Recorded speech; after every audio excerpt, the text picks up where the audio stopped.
تو سرت نمیشه دلتنگی چیه؟ منم که سراغ تو میگیرم، تو که آزادی از فکر و خیال، ولی من با فکر تو درگیرم. من دارم میمیرم از بی‌تابی، عجیبه که قلب تو آرومه وقتی که حالی نمیپرسی ازم. ظاهرم تکلیف من معلومه.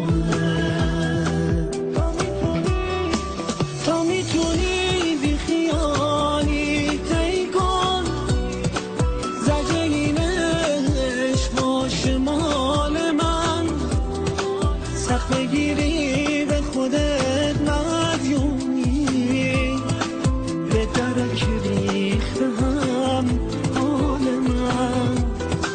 فاجعه بینی که رفتاره چه گرون تموم میشه واسه من.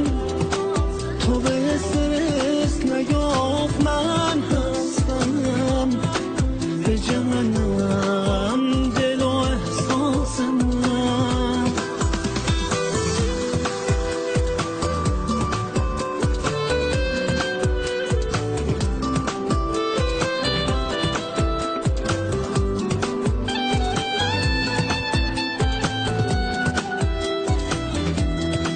صخره داری تو سینت به جای دل، نمیخوای کوتاه بیای حتی یکم. تو که دل نمیسوزونی واسه من، آخه دردامو باید به کی بگم؟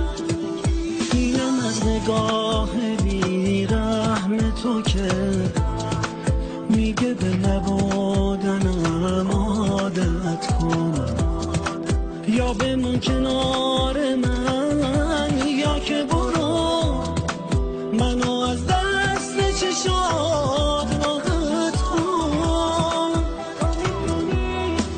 تا میتونی